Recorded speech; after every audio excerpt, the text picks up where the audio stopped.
Hello everyone, magandang buhay po sa lahat. Welcome back po dito sa aking Mathematics Tagalog tutorial. Sa video na ito, ipapaliwanag ko sa inyo about solving one variable in terms of the other variable. So ano po ang ibig sabihin niyan? So ganito po 'yon. Kapag ang given po natin ay equation at ang equation po ay there are two or more variables, we can solve one variable in terms of the other variable. Okay, for example, ito pong ating first equation, A is equal to LW. So we can solve for W. Okay? So, ano pang ibig sabihin na solve for W? Mamaya po ipapaliwanag ko sa inyo step by step. How about this one? A is equal to 1 half BH. We can solve for H. So, palabasin po natin yung H. How about these equations? We have P is equal to 4S. We can solve for S. And for P is equal to 2L plus 2W, we can solve for L or we can solve for W. So, ang tawag po dito sa mga equations na ito po ay literal equations. Okay? So, combination po ng letters and numbers or variables and numbers. So, we can solve one variable in terms of the other variable. For example, sa ating pong first equation, ito po kasing equation ay solving for A. Ito po ay solving for A kasi A po yung nasa left na nag-iisa. Ito naman po ay solving for P and solving for P. How about here, solving for other variables? Okay? So yan po, papaliwanag ko sa inyo step by step. So, what does literal equations mean? Ito po yung kanyang simple definition. Literal equations, an equation involving two or more variables. Unlike traditional equations, where you often solve for one variable in terms of numbers, in literal equations, you solve for one variable in terms of the other variable. Okay, so again, ito po yung ating first equation kanina, A is equal to LW. If you are going to solve for W, ganito po yung lalabas. Okay? So W po, yung nasa left na nag-iisa. Lahat po ng kasama ng W ay ilalagay natin sa kabilang equation. Okay? So here, we can solve for W, we can solve for L. So paano po kaya gawing mula sa A is equal to LW ay magiging W is equal to A over L. Okay? Another one. Ito pong ating equation, P is equal to 2L plus 2W. Ito po ay solving for P. How about if you are going to solve for L? So, L is equal to P minus 2W divided by 2. Ito po yung solving for L. Ano po? So, paano po kaya from this equation ay magiging gantong equation? So, pag solving for L, ito lang po, L lang po yung nasa left side. Another one here is that one. For A is equal to 4S. If you want to solve for S, yung magiging equation po ng S ay S is equal to A over 4. Ito po ay solving for S kasi S lang po yung nasa left side. So step by step, gagawin natin po yan sa different examples na ipipresent ko po sa inyo. Okay, so let's start for number 1 example. Solve for the length L in the formula of area of a rectangle A is equal to LW. Okay, so we're going to solve for L in this equation. Okay, so at itong equation po na ito, A is equal to LW, ito po yung area ng rectangle. So A stands for area, L stands for length, and W stands for width. Okay, so here, A is equal to length times width. Now, we are going to solve for length. Ito po kasing formula ay solve for area kasi A po yung nasa left side. So, paano po? Ito po yung kanyang simple computation. We are going to solve for L. Okay? So, from our equation, A is equal to LW, we are going to solve for L. So, ito po yung matitira L dito sa right ng equal sign. So, we are going to move this W to the left side of equal sign. Isasama po natin sa A. So, paano po yan? Ganito lang po yon. Okay, so since ito pong LW means L times W, to remove this W and move here sa left ng equal sign, ay we're going to divide W. Ang tawag po doon dito sa properties of equality ay division property. So that we can divide W. So yung W ay mamumove sa left ng equal sign. Okay? So ang matitira po dito sa right ay ito na lang pong L. Okay? So let's become A over W is equal to L. Okay? So ngayon, ito na po yung solve for L. Kasi yung L ay nasa isang side ng ating equal sign. Okay? So pwede po nating interchange yan by symmetric property. L is equal to A over W. Ito na po yung solve for L. Okay? How about kung gusto po nating isolve dito sa ating equation ay solve for W. Okay? So, Try natin. How about solve for W naman dito sa ating equation? Okay? So the same way, mula po diyan ay tatanggalin natin yung L kasi we solve for W. Okay? So yung L naman ang i-move natin sa left side. Okay? So if you divide L sa right, of course, you divide L sa left ng equal sign. Okay? Then we can cancel L. So yan po ay magiging A over L. This one is equal to W na lang po yan. Okay? Or we can interchange by symmetric property. W is equal to A over L. Okay, so ito po yung solve for W, ito naman po yung solve for L. So yan po yung ibig sabihin ng solving for one variable in terms of the other variable. Okay, so how about this number 2 example? Solve for the width W in the formula of perimeter of rectangle P is equal to 2L plus 2W. Okay, so this time, we are going to solve for W in this equation, P is equal to 2L plus 2W. So actually, ito po ay perimeter ng rectangle. So P stands for perimeter, L stands for length, and W stands for width. Okay, so we are going to solve for W. Ito lang po yung kanyang computation. So mula sa ating equation, P is equal to 2L plus 2W.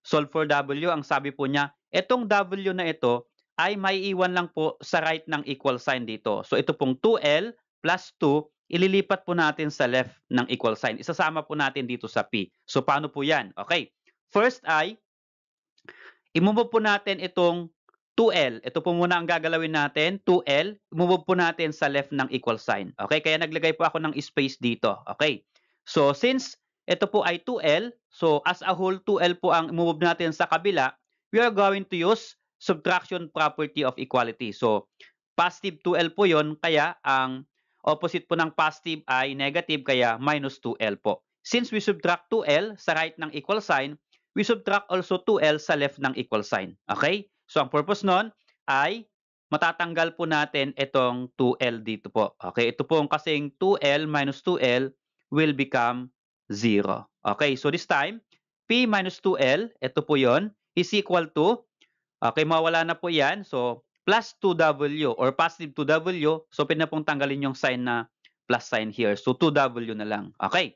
So we are going to solve for W. Sabi po dyan, may kasama pa rin pong 2 yan. So paano po? Itask ko po dito.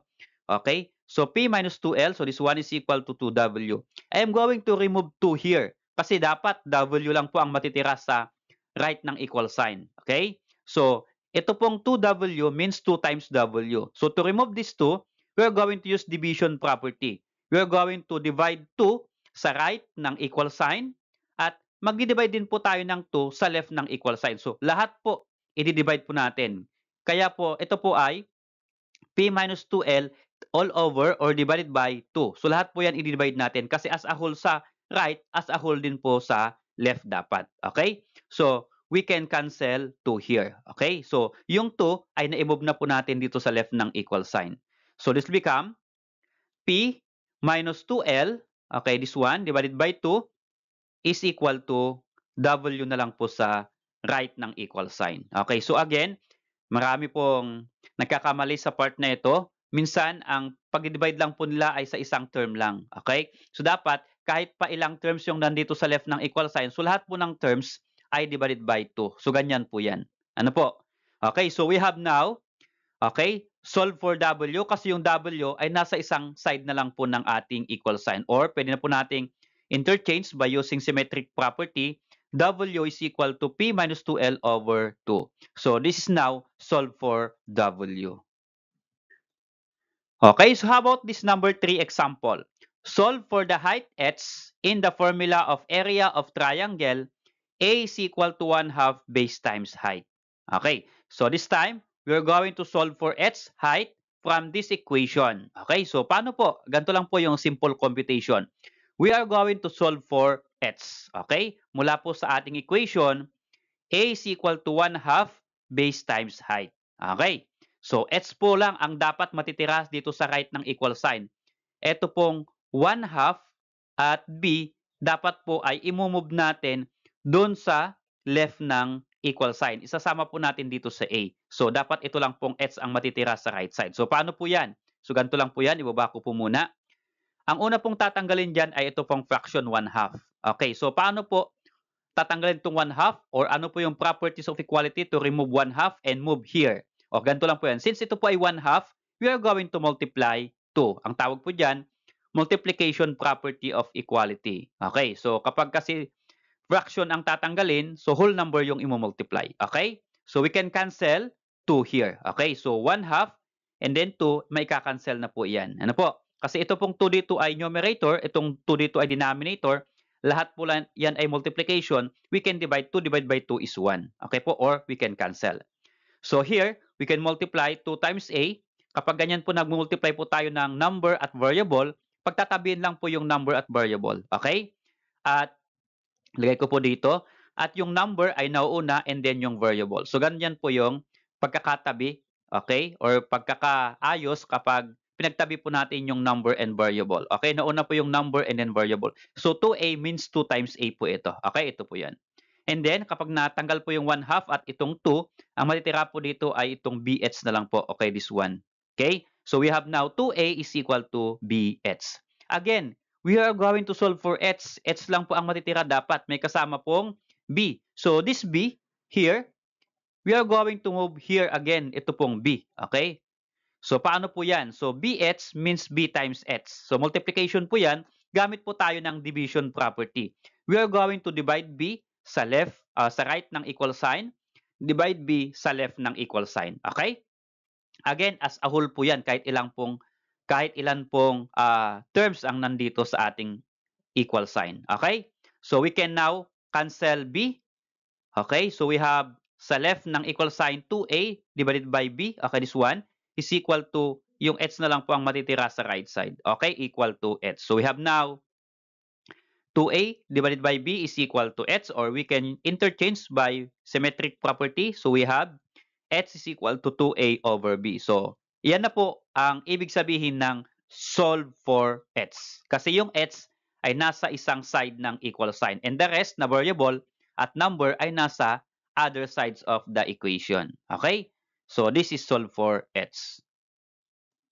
Okay, so how about this number 4 equation? So, we have solve for the side s in the formula of area of square, a is equal to 4s. Okay? So, ang susolve po natin ay s. Mula po dito sa ating equation, a is equal to 4s. Again, a stands for area. S stand for side. Ano po? Ito po yung formula ng area of square. Now, how to solve for S? Ito po kasing equation natin ay solve for A. Kasi A po yung nag-iisa sa left ng equal sign. Okay. So, this is the simple computation. We are going to solve for S in this equation. So, may kasamang 4 yung S. We are going to move 4 sa left ng equal sign. Isama natin sa A. So, 4S means 4 times S. Multiplication po yan. So, para matanggal siya, gagamit tayo ng division property. Ano po? Kasi iyon po yung opposite ng division ay, opposite ng multiplication ay division. Okay, so now, we can cancel 4 here. Okay? Again, if you divide 4 sa right, of course, you divide 4 sa left. Okay, so we can cancel 4. So, ito na po, maging a over 4, tayo po, and then is equal to s na lang po yan. Okay? Since yung s na lang po ang natitira sa isang side ng equal sign, ito na po yung solve for s. And we can interchange, can be s is equal to a over 4. So this is solve for s. Okay, so how about this number 5 example? Solve for the side a in the formula of perimeter of triangle p is equal to a plus b plus c. Okay, so in this problem number 5 or question number 5, ang isusolve po natin ay side A. So, ito pong A. Ano po? Ito pong formula na ito or equation ay perimeter po ng triangle. So, P stands for perimeter at ito pong ABC, ito po yung pangalan ng sides ng tatlong sides ng triangle. Okay? Side 1, side 2, side 3. Because there are 3 sides in a triangle. Ano po? Okay, so how to solve for A in this equation? So, ganito lang po to solve for A here. Okay? Ito po yung ating original equation. So, tatanggalin po natin yung natatanggalin. I-move po natin itong B at C sa left ng equal sign. So, A lang po ang matitira dapat. Okay? So, ito pong plus B at plus C, i-move po natin dito sa left ng equal sign. Okay? So, paano po yan? Baba ko po dito. So, naglagay po ako ng space dito. Ito, kapag gusto nating i-move itong plus b, ito po ay addition as a whole yung term na i-move natin. Ang opposite po ng plus b ay minus b. Kaya to move plus b sa left, okay, you are going to subtract b. Pag nag-subtract tayo ng b sa left, sa right, gawin din sa left. Okay? Another one, i-move din natin itong plus c, itong c sa left. Ito po ay plus c, ang opposite din ng positive c ay negative c. We are going to subtract c also to right and left ng equal sign. Okay? So this time, ito pong plus b minus b. Okay? Lagyan ko po. Yan. Magiging 0 na po yan. And also, c minus c is 0. Okay? So ito na po yung magiging left ng ating equal sign. P minus b minus c. Okay? Is equal to, ito na lang po yung matitira sa right ng equal sign. Okay? Task ko po dito.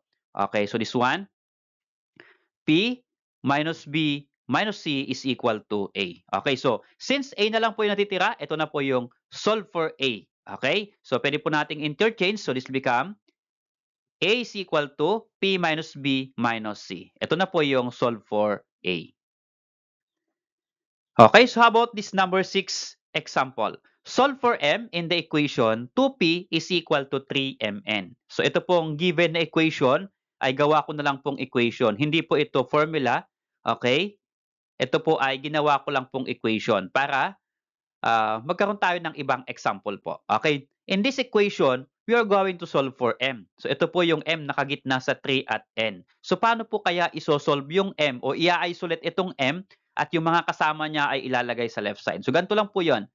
This is the simple computation. So solve for m in this equation, 2p is equal to 3m. Again, ito pong 3, i-move natin at itong n, i-move natin sa left. Okay, so pareho po yan. Para ang matira po ay itong m na lang. Okay, so ganito po yun. Ibaba ko po dito. Since ito pong 3mn is 3 times m times n, multiplication po yan. At ang tatanggal po natin ay part ng isang term. Ang gagawin po natin dito ay division property. Okay, so 3mn, 3 times m times n. So multiplication lahat. So we are going to multiply or divide rather by division property. 3 kasi yung 3 i-move natin sa left side. Okay? At yung n, i-move din natin sa left side para m lang na yung matitira. Okay? Yung 3 at n ay mamove natin yun. So, we are going to divide 3n. Okay? Since nag-divide tayo ng 3n sa right ng equal sign, mag-divide din tayo ng 3n nito sa left ng equal sign. Okay? Again, ito po yung division property para balance po. So, we can now cancel 3 and cancel n. Okay? So, ang matitira po dito ay itong m na lang po yan. At yung 3n, andito na po sa left ng equal sign. Okay? So, this become 2p divided by 3n. Ito na po yan. Is equal to m. Okay? So, we have now 2p divided by 3n is equal to m. Ito na po yung solve for m since naka-isolate na po itong variable m. So, we can interchange the position. So, pwede pong m is equal to 2p over 3n. Okay, so kung natuto ka sa video na ito, sa lesson na ito, will you try to solve this one? Okay? Here is your activity. Solve for the indicated variable. So we have number 1, y is equal to mx plus b. Solve for m. So m po ang isosolve natin sa number 1.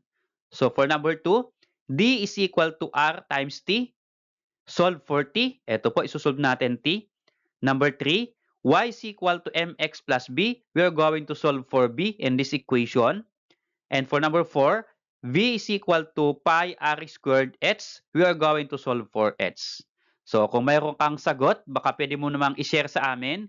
Try to comment your answer in the comment section below. Hintayin ko po yung inyong sagot at check po natin kung tama. Salamat sa panonood kaibigan. Kung natuto ka sa video na ito at nagustuhan mo, baka pwede mo namang i-click yung like and then subscribe kung bago ka pa lang dito sa aking channel.